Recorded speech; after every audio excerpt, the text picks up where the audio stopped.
nasional yang bernama Arsip Negeri berdiri sejak proklamasi 17 Agustus 1945. Namun kegiatan kearsipan sendiri telah ada sejak masa pemerintahan Hindia Belanda dengan nama Lanarchief.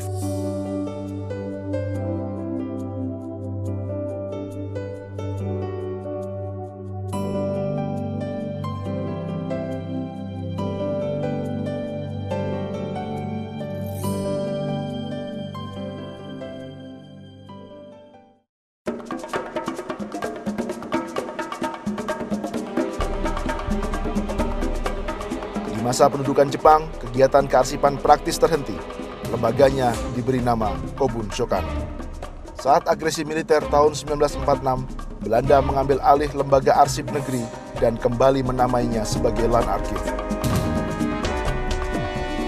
Baru setelah pengakuan kedaulatan pada 1949, lembaga ini menjadi milik Republik dan diberi nama Arsip Negara sebelum kemudian menjadi Arsip Nasional Republik Indonesia.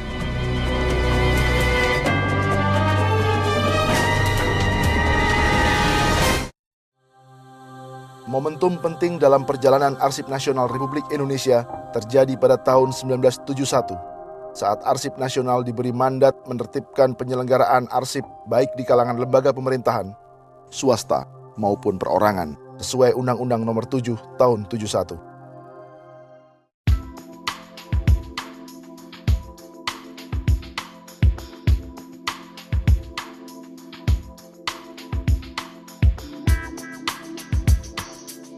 Film-film ini disimpan di ruangan bersuhu antara 10 hingga 15 derajat Celcius.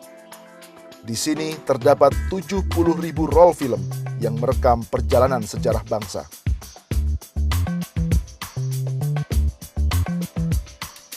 Film-film dalam pita seluloid 35 mm ini juga diubah dalam bentuk rekaman digital agar bisa dinikmati masyarakat luas.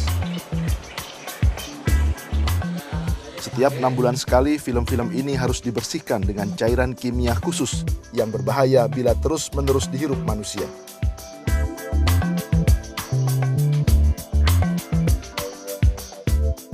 Semua dilakukan untuk menghindari kerusakan akibat jamur atau vinegar syndrome seperti ini.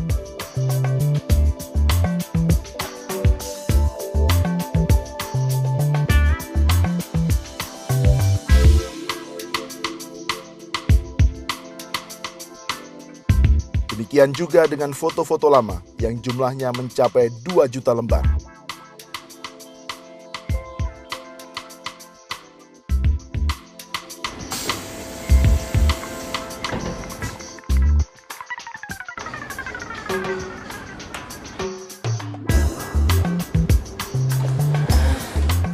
Proses alih medium juga dilakukan pada dokumen-dokumen ini dalam bentuk mikrofilm.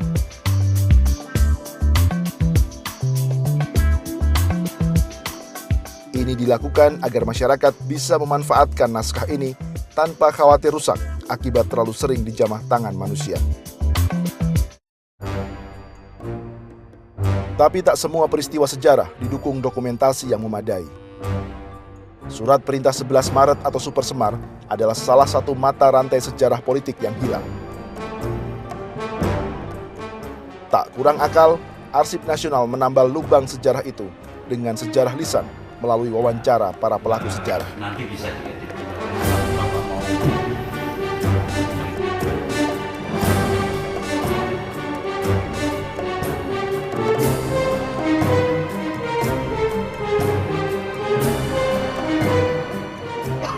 ada penelitian dari Universitas Indonesia yang menyebabkan adanya bakteri, adanya fungus, jamur di arsip-arsip itu yang tidak kasat dengan mata, yang menyebabkan kawan-kawan kita kena TBC, kena segala macam.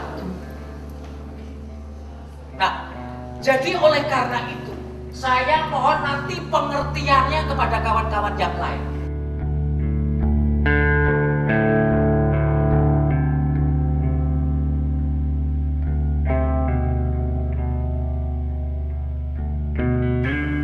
Sekarang duduk pun saya minta diatur bahwa di sini yang pertama, ring pertama, ya, adalah yang konservasi, yang sebetulnya mendapatkan tunjangan yang paling besar.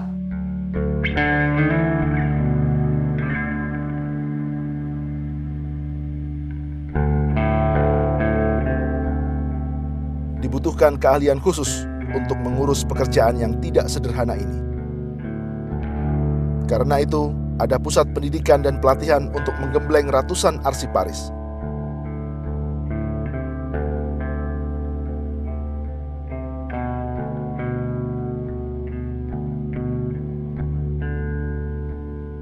Arsip Nasional saat ini memiliki 124 arsiparis dan sedikitnya 200 orang staf.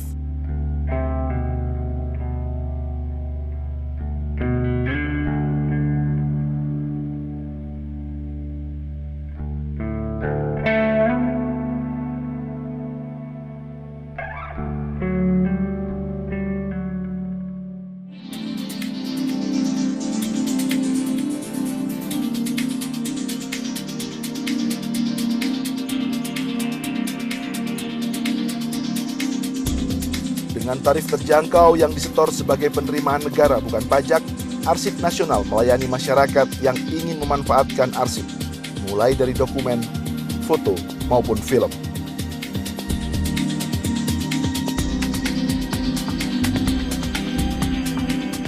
Sejumlah perusahaan swasta kini telah memanfaatkan berbagai produk dan jasa Arsip Nasional untuk kepentingan pendokumentasian kegiatan bisnis modern.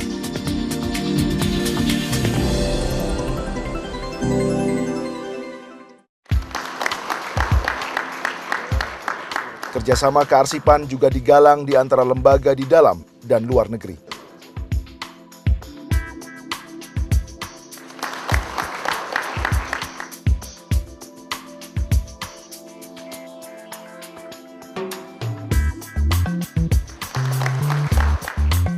Arsip Nasional bahkan menjemput bola ke tengah masyarakat dengan meluncurkan mobil sadar arsip. Lantas teknologi pun dimanfaatkan untuk membangun sistem jaringan informasi kearsipan nasional, di mana kita bisa mengakses arsip di berbagai wilayah di Indonesia melalui internet.